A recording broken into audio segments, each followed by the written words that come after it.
Kenapa tak tidur lagi, ha?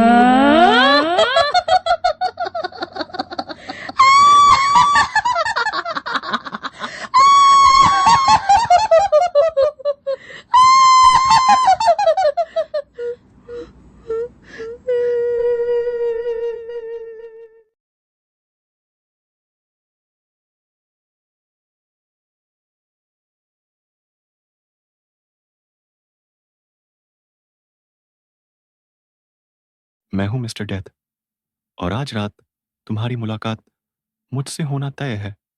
तुम्हें लगता है कि तुम जिंदा बचकर निकल जाओगे, लेकिन याद रखो, हर गलती तुम्हारी आखिरी गलती हो सकती है। यह हॉस्पिटल कोई आम जगह नहीं। यहां नियम ही जिंदगी और मौत के बीच की दीवार है। और अगर तुमने एक भी नियम तोड़ा तो तुम्हारा नाम भी इस हॉस्पिटल की फाइल में जुड़ जाएगा। तो अब देखो, क्या तुम इन 10 खौफनाक नियमों से जिंदा बच पाओगे? राहुल महीनों से नौकरी ढूंढ रहा था। कई जगह ठोकर खाने के बाद उसे एक सरकारी अस्पताल में वार्ड बॉय की पोस्ट मिल गई। शर्त सिर्फ एक थी, उसे रात की ड्यूटी करनी होगी। उस रात वह हॉस्पिटल के बड़े लोहे के गेट पर पहुंचा। बाहर बैठे बूढ़े चौकीदार ने उसे अजीब नजर से देखा। पहली रात है? चौकीदार ने धीरे से पूछा। हाँ, राहुल ने कहा। तो याद रखना, यहां रातें बहुत लंबी होती हैं। राहुल कुछ समझ पाता उससे पहले ही एक नर्स उसे अंदर ले गई। स्टाफ रूम में पहुंचते ही उसने एक पुरानी फटी हुई फाइल थमा दी। उस पर लिखा था, नाइट ड्यूटी के 10 नियम। राहुल ने पन्ने खोले। नियम कुछ ऐसे थे। 1, रात 12 बजे के बाद आईसीयू के दरवाजे पर मत जाना। 2, अगर गलियारे में व्हीलचेयर अपने आप चले तो उसे रोकने की कोशिश मत करना। 3, वार्ड नंबर 13 में कभी मत झांकना। और इसी तरह 10 नियम। राहुल हंसा। ये मजाक है क्या? नर्स का चेहरा सख्त था। अगर जिंदा रहना है तो हर नियम मानना पड़ेगा। रात के 12:05 हो चुके थे। सारी लाइट्स टिमटिमा रही थीं। राहुल वार्ड नंबर 7 के सामने बैठा था। तभी आईसीयू की ओर से हल्की हल्की आवाज आई, हमें बचा लो, हमें बचा लो। राहुल के रोंगटे खड़े हो गए। उसने फाइल याद की। नियम 1, रात 12 बजे के बाद आईसीयू के दरवाजे पर मत जाना। लेकिन आवाजें तेज होती जा रही थीं। किसी औरत की चीख, किसी बच्चे की कराह, जैसे अंदर पूरा वार्ड भरा हो। उसका दिल बोला, जाकर देख ले। पैर अपने आप आईसीयू के दरवाजे तक पहुंच गए। दरवाजे के नीचे से लाल सा तरल बह रहा था। राहुल का गला सूख गया। उसने हैंडल पकड़कर दरवाजा खोलना चाहा, पर तभी पीछे से चौकीदार की भारी आवाज आई, मत खोलना वरना तू भी वहीं रह जाएगा। राहुल ने झटके से हाथ पीछे खींच लिया। आवाजें अचानक बंद हो गईं। अस्पताल में फिर से सन्नाटा छा गया।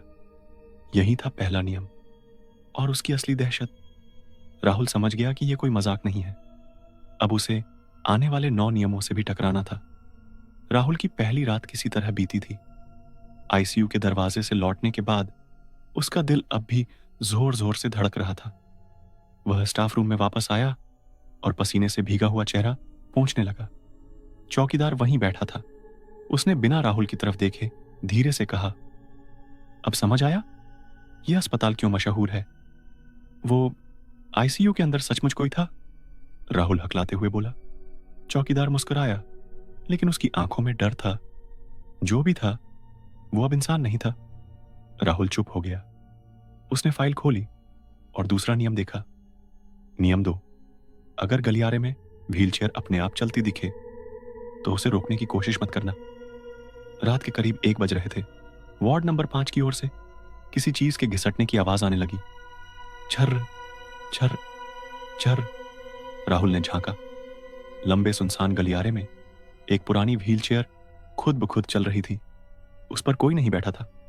पहले तो उसने सोचा शायद हवा से चल रही होगी, लेकिन जैसे जैसे व्हीलचेयर उसके पास आई, उसने देखा उसके हैंडल पर खून से सनी उंगलियों के निशान बने हुए थे। राहुल का दिल कांप उठा। उसे नियम याद आया, लेकिन जिज्ञासा ज्यादा भारी पड़ गई। वह आगे बढ़ा और उसने हाथ बढ़ाकर व्हील चेयर को रोकने की कोशिश की।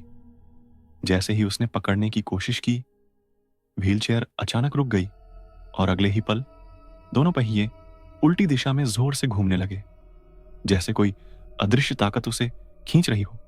राहुल का हाथ हैंडल पर चिपक गया। छोड़ छोड़ छोड़ दे, राहुल चीख रहा था। तभी उसके कानों में किसी मरीज की टूटी फूटी आवाज गूंजी। मुझे ले चलो मोर्चरी तक। राहुल की रीढ़ में ठंडी बर्फ उतर गई। उसने पूरी ताकत लगाकर हाथ छुड़ाया और पीछे गिर पड़ा। व्हील चेयर बिना रुके गलियारे में आगे बढ़ती गई और सीधे मोर्चरी की ओर मुड़ गई। दरवाजा अपने आप खुला और वह अंधेरे में गायब हो गई। राहुल हांफते हुए जमीन पर बैठा था। तभी चौकीदार फिर प्रकट हुआ। उसने कहा, तुझे चेतावनी दी थी, नियम तोड़ने की हिम्मत मत करना, अगली बार ये तुझे ही मोर्चरी ले जाएगी। राहुल कांप उठा। अब उसे एहसास हो चुका था कि ये नियम सिर्फ लिखे हुए शब्द नहीं है, बल्कि मौत से बचने का आखिरी सहारा है। रात धीरे धीरे बीत रही थी। घड़ी में करीब 2:30 बज रहे थे। आईसीयू की आवाजें और व्हीलचेयर की घटना के बाद राहुल बुरी तरह सहम चुका था। वह स्टाफ रूम में दुबका बैठा था जब अचानक बाहर से जलने की बदबू आने लगी, जैसे किसी ने अभी अभी लकड़ी या कपड़ा जलाया हो। राहुल चौंक गया। उसने चौकीदार से पूछा, यह गंध कहां से आ रही है? चौकीदार ने डरते हुए फाइल की ओर इशारा किया। राहुल ने तुरंत तीसरा नियम पढ़ा। नियम 3, वार्ड नंबर 13 में कभी मत झांकना। राहुल को अब समझ आया, गंध उसी वार्ड से आ रही थी। वह खिड़की से झांक कर देखना चाहता था, पर चौकीदार ने उसे रोका। पागल मत बन, वहां 20 साल पहले आग लगी थी। पूरे वार्ड में मरीज जलकर मर गए थे। उनकी चीखें आज भी गूंजती हैं। राहुल कांप गया, लेकिन जिज्ञासा उसे चैन नहीं लेने दे रही थी। उसके कदम अपने आप गलियारे की तरफ बढ़ने लगे। वार्ड नंबर 13 के दरवाजे तक पहुंचा तो देखा, दरवाजे पर काले धुएं के निशान थे, जैसे आग में झुलस गया हो। अंदर से धीमी धीमी चीखें आ रही थीं। बचाओ, हमें बाहर निकालो, पानी पानी दो। राहुल का गला सूख गया। उसने धीरे से दरवाजे की छोटी खिड़की में झांकने की कोशिश की, और जैसे ही उसने अंदर देखा, पूरा वार्ड आग में जलता दिखाई दिया। मरीज अपने अपने बेड पर तड़प रहे थे। कोई अपनी बाहें हिलाकर मदद मांग रहा था, कोई जमीन पर रेंग रहा था। राहुल चीख पड़ा, हे भगवान! अचानक उन सबकी नजरें एक साथ राहुल पर टिक गईं। उनकी जली हुई आंखें सीधी उसे घूर रही थीं, और फिर सबने एक साथ चिल्लाया, आजा, तू भी हमारे साथ जल।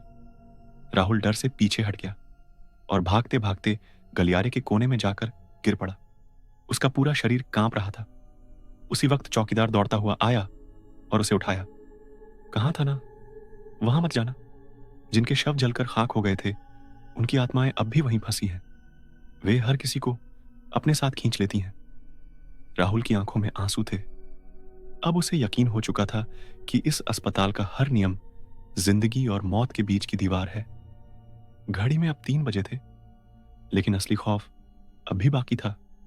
अब अगली चुनौती थी, नियम 4, अगर रात में फोन बजे तो रिसीव मत करना। वार्ड नंबर 13 की दहशत से बाहर निकलते निकलते राहुल का दिमाग सुन्न पड़ चुका था। उसकी सांसें भारी हो रही थीं और शरीर पसीने से भीग चुका था।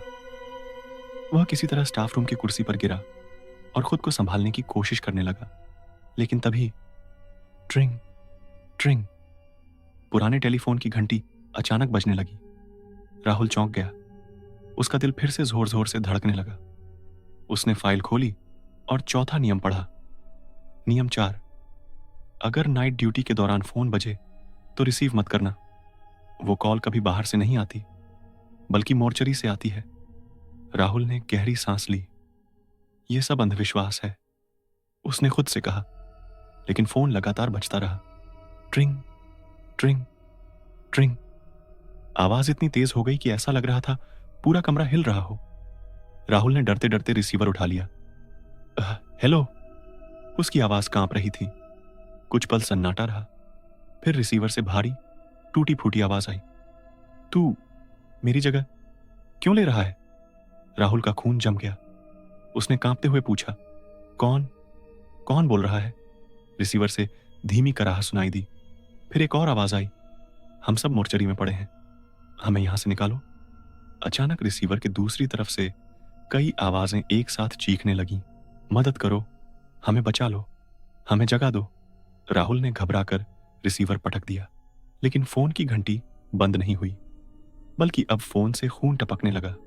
लाल लाल बूंदें रिसीवर से गिरकर मेज पर फैल रही थीं। राहुल घबराकर पीछे हट गया। तभी चौकीदार कमरे में आया। उसने गुस्से से कहा, कितनी बार कहा था फोन मत उठाना, ये मोर्चरी से कॉल आता है। जिनके शव वहां पड़े हैं उनकी आत्माएं हर रात किसी जिंदा इंसान को फंसाने की कोशिश करती है। राहुल कांपते हुए बोला, तो अगर कोई फोन उठाए तो? चौकीदार ने कड़वी नजर से देखा, तो फिर वो जिंदा नहीं रहता, अगले दिन उसी का शव मोर्चरी में मिलता है। राहुल का चेहरा सफेद पड़ गया। उसे समझ नहीं आ रहा था कि वह यहां कितने दिन और जिंदा रह पाएगा, लेकिन घड़ी धीरे धीरे 3:15 की ओर बढ़ रही थी और उसे याद आया अगला नियम, नियम 5। सुबह 3:15 पर अगर ऑपरेशन थिएटर से हंसी की आवाजें आई तो अंदर मत जाना।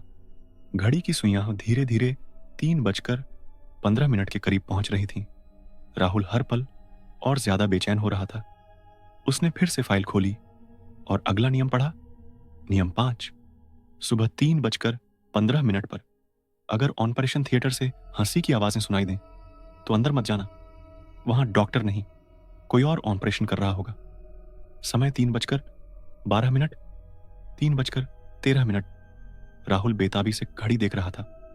उसका गला सूख गया था और आंखें दरवाजे पर जमी थीं। और जैसे ही घड़ी ने 3:15 बजाए, अचानक पूरे अस्पताल में हंसी की आवाजें गूंजने लगीं।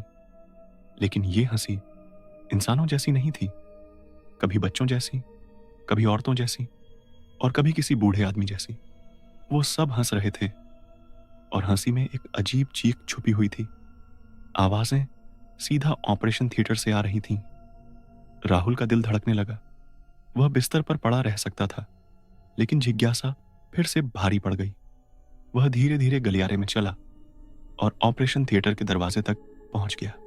अंदर से चाकू और औजारों की खड़खड़ाहट भी सुनाई दे रही थी, जैसे कोई किसी पर ऑपरेशन कर रहा हो। राहुल ने धीरे से छोटी खिड़की से झांक कर देखा। उसके होश उड़ गए। टेबल पर एक मरीज पड़ा था, जिसके पेट को चीरकर खोला गया था। आसपास 4 से 5 डॉक्टरों जैसे दिखने वाले लोग खड़े थे, लेकिन उनके चेहरे ढके नहीं थे। उनके चेहरे इंसानों जैसे नहीं थे, कभी हड्डियों जैसे सफेद, कभी पूरी तरह जले हुए, और किसी का तो चेहरा ही नहीं था, सिर्फ खाली गड्ढे जैसी आंखें। वे सब हंसते हंसते मरीज के शरीर से अंग निकाल रहे थे। राहुल के पेट में मरोड़ उठी। उसने देखा कि खून टेबल से टपक कर फर्श पर बह रहा है। अचानक उनमें से एक ने सीधे खिड़की की ओर देखा। उसका चेहरा आधा सड़ा हुआ था और होंठों से खून टपक रहा था। उसने हंसते हुए कहा, अरे, नया लड़का झांक रहा है। बाकी सबने एक साथ खिड़की की ओर देखा और ठहाका लगाया। आजा, तेरी बारी है। राहुल डर से पीछे हट गया और भागते हुए गलियारे के दूसरे छोर तक पहुंच गया। उसकी सांसें तेज चल रही थीं और दिल धड़कते धड़कते फटने को था। चौकीदार पीछे से आया और गुस्से में बोला, कहा था ना, झांक मत, ये डॉक्टर नहीं है, ये उन मरीजों की आत्माएं हैं जिनका ऑपरेशन अधूरा रह गया था। अब वे हर रात किसी नए शरीर की तलाश में रहते हैं। राहुल बुरी तरह कांपने लगा। उसे यकीन हो चुका था कि यह अस्पताल उसे जिंदा नहीं छोड़ने वाला। समय अब 4 बजने वाला था और फाइल का अगला नियम राहुल के सामने था। नियम 6।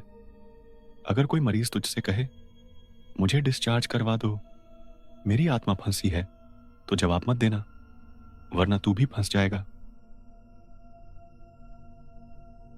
रात अब और गहरी हो चुकी थी। घड़ी ने 4 बजने का इशारा दिया। राहुल थका हुआ था, लेकिन डर ने उसे नींद से दूर रखा था। वह गलियारे से गुजर ही रहा था कि अचानक एक वार्ड से किसी ने धीमे स्वर में पुकारा, सुनो, इधर आओ। राहुल ठिठक गया। उसकी रीढ़ में ठंडक दौड़ गई। वह धीरे धीरे उस आवाज की ओर बढ़ा। वार्ड नंबर 9 का दरवाजा थोड़ा खुला हुआ था। उसने अंदर झांका। एक मरीज बिस्तर पर लेटा था। उसके हाथ पांव पर पट्टियां बंधी थीं, चेहरा पीला और आंखें लाल चमक रही थीं। मरीज ने कांपती आवाज में कहा, कृपया मुझे डिस्चार्ज करवा दो, मेरी आत्मा यहां फंसी हुई है। राहुल का दिल धड़कने लगा। उसे फाइल का नियम याद आया।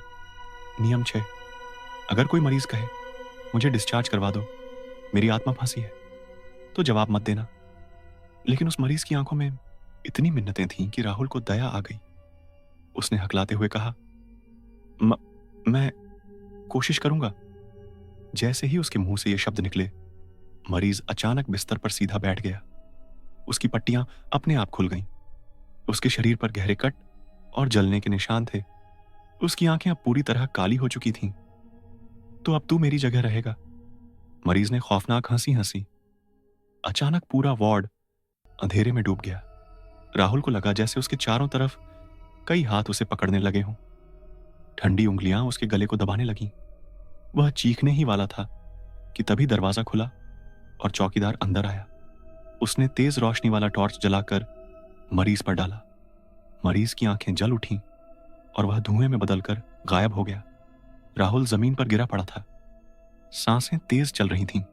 चौकीदार ने गुस्से में कहा, तुझे चेतावनी दी थी, कभी जवाब मत देना। ये आत्माएं किसी को अपनी जगह फंसाने के लिए तरसती हैं। राहुल कांपते हुए बोला, अगर मैंने हां कहा होता तो। चौकीदार ने ठंडी सांस ली और बोला, तो सुबह तेरी लाश मिलती और तेरा नाम उस फाइल में जुड़ जाता। राहुल के रोंगटे खड़े हो गए। अब उसे समझ आ गया था कि इस अस्पताल में गलती की कोई गुंजाइश नहीं है। लेकिन रात अभी खत्म नहीं हुई थी। घड़ी अब 4:30 का समय दिखा रही थी और अगले नियम ने उसका खून जमा दिया। नियम 7, मोर्चरी में रखे फ्रीजर कभी मत खोलना। वहां कभी कभी शव नहीं बल्कि कोई जिंदा दबा हुआ मिलता है। रात अब पूरी तरह काली थी। घड़ी में 4:45 बज चुके थे। राहुल की हिम्मत अब लगभग खत्म हो चुकी थी, लेकिन वह अगले नियम को जानना और निभाना चाहता था।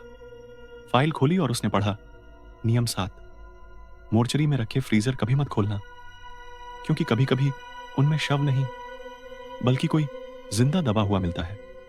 राहुल ने धीरे धीरे मोर्चरी की तरफ कदम बढ़ाए। फ्लोरोसेंट लाइट्स टिमटिमा रही थीं। फर्श पर पानी और खून के छींटे बिखरे हुए थे। मोर्चरी का दरवाजा जोर से खुला। अंदर से ठंडी हवा बाहर आई। राहुल की रीढ़ में ठंडक दौड़ गई। फ्रीजर की कतारें खड़ी थीं। हर फ्रीजर में एक शव रखा हुआ था। लेकिन अचानक राहुल ने देखा, एक फ्रीजर का ढक्कन धीरे धीरे हिल रहा था, जैसे कोई अंदर से बाहर आने की कोशिश कर रहा हो। राहुल ने अपने हाथ पीछे खींच लिए, लेकिन जिज्ञासा भारी पड़ गई और उसने एक फ्रीजर के पास झुक कर देखा। अंदर से धीमी सांसें और कराहें सुनाई दी।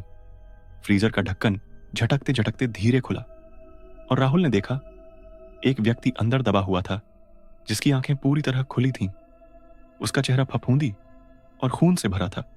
वह धीरे धीरे हाथ बढ़ा रहा था, जैसे कह रहा हो, बचाओ, मुझे बाहर निकालो। राहुल की चीख निकल गई। वह झटके से पीछे हट गया। फ्रीजर का ढक्कन अपने आप बंद हो गया। तभी चौकीदार दौड़ता हुआ आया। उसने टॉर्च जलाकर फ्रीजर की तरफ देखा। कहा था ना, कभी नहीं खोलना। ये शव नहीं, ये उन लोगों की आत्माएं हैं जिन्हें गलत तरीके से मॉर्चरी में रखा गया था। अगर तूने इसे छुआ होता, ये तुझे कभी जाने नहीं देते। राहुल अब पूरी तरह पागल हो चुका था। उसके हाथ पांव कांप रहे थे। उसका दिल जोर जोर से धड़क रहा था। घड़ी 5 बजने वाली थी और अगले नियम ने उसकी सांसें रोक दी। नियम 8, रात 4 बजे से पहले अस्पताल के बाहर मत निकलना। जो बाहर जाने की कोशिश करते हैं, उन्हें सफेद औरत वापस अंदर घसीट लाती है। रात 5 बजे बज चुकी थी। राहुल अब बिल्कुल थक चुका था, लेकिन अगले नियम ने उसके पैरों को ठहरने नहीं दिया। फाइल में लिखा था, नियम 8, रात 4 बजे से पहले अस्पताल के बाहर मत निकलना। जो लोग बाहर जाने की कोशिश करते हैं, उन्हें सफेद औरत वापस अंदर घसीट लाती है। राहुल ने ठंडी सांस ली, लेकिन हॉस्पिटल की खिड़की से उसे बाहर कुछ सफेद हिलता हुआ दिखाई दिया, जैसे एक लंबी पतली औरत पूरी सफेद साड़ी में हवा में तैर रही हो। उसकी आंखें गहरे काले गड्ढों जैसी थीं। चेहरे पर अजीब मुस्कान थी जो रोंगटे खड़े कर देने वाली थी। राहुल ने पीछे हटकर दरवाजा बंद किया, लेकिन तभी उसने महसूस किया कि उसका पैर अपने आप बाहर की ओर बढ़ रहा है। सफेद औरत धीरे धीरे करीब आई।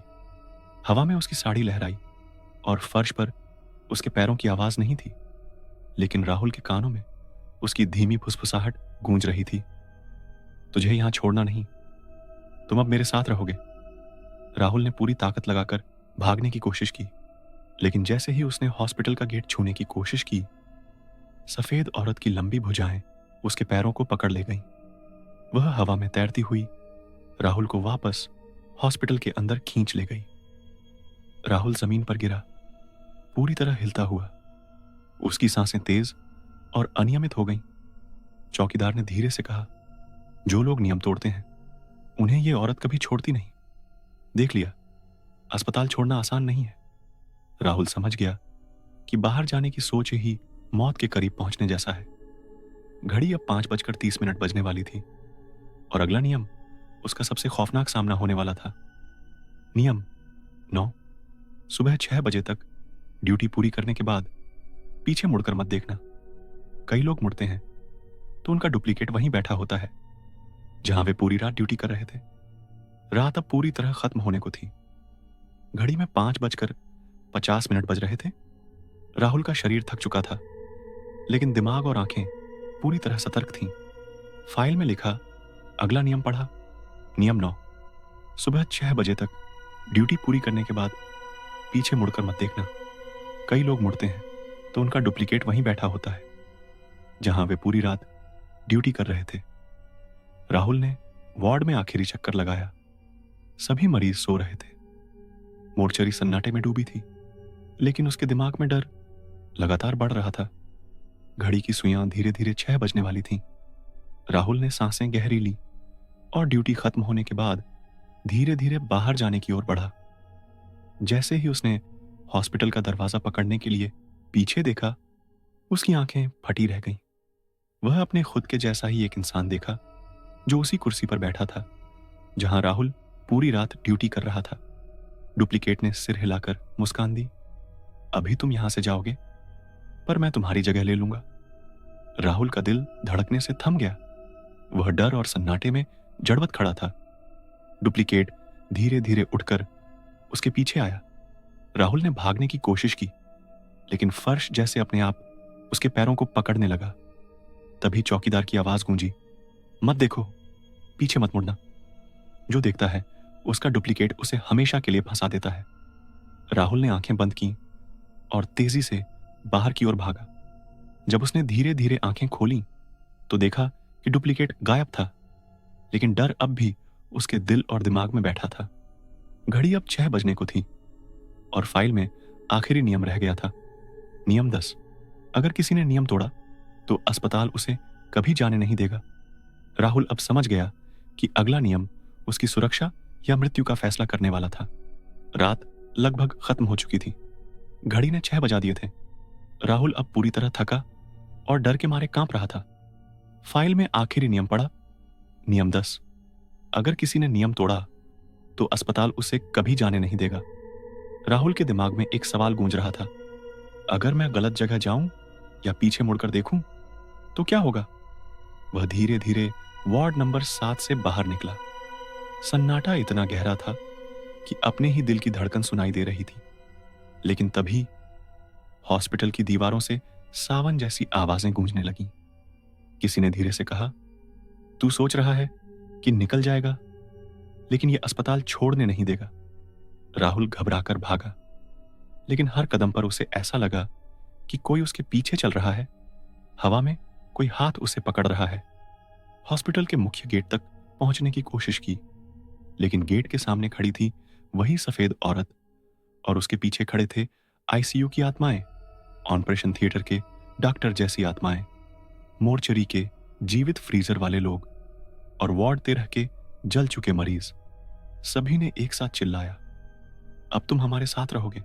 राहुल ने फाइल याद की। सभी नियमों का पालन करके वह अभी तक बचा हुआ था, लेकिन नियम 10 ने उसे चेतावनी दी थी, अस्पताल कभी भी उसे जाने नहीं देगा अगर उसने कोई गलती की। राहुल ने गहरी सांस ली। उसने आखिरी बार अपने हाथ फाइल पर रखे और धीरे धीरे सभी नियमों को ध्यान में दोहराया। आईसीयू में नहीं जाऊंगा, व्हीलचेयर को नहीं रोकूंगा, वार्ड 13 में नहीं झांकूंगा, फोन नहीं उठाऊंगा, ऑपरेशन थिएटर में नहीं जाऊंगा, मरीज को जवाब नहीं दूंगा, मोर्चरी फ्रीजर नहीं खोलूंगा, बाहर 4 बजे से पहले नहीं जाऊंगा, पीछे नहीं मुड़ूंगा। राहुल ने सांस रोकी और अपने कदम हॉस्पिटल के गेट की ओर बढ़ाए। सफेद औरत ने धीरे धीरे हाथ हिलाया। राहुल की आंखें बंद थीं। जैसे ही उसने गेट पार किया, सारी आत्माएं गायब हो गईं। हॉस्पिटल में सन्नाटा लौट आया। राहुल बाहर खड़ा था। उसका दिल अब भी तेज धड़क रहा था, लेकिन उसने जाना, अगर नियमों का पालन किया जाए तो हॉस्पिटल से जिंदा निकलना मुमकिन है, लेकिन एक गलती भी मौत का कारण बन सकती है। और इस तरह राहुल ने मौत के हॉस्पिटल की सबसे खौफनाक रात पूरी की। लेकिन उसके चेहरे पर डर अब भी साफ था, क्योंकि उसे पता था यह हॉस्पिटल हमेशा किसी नए शिकार की तलाश में रहता है। राहुल आखिरकार हॉस्पिटल के गेट तक पहुंच गया।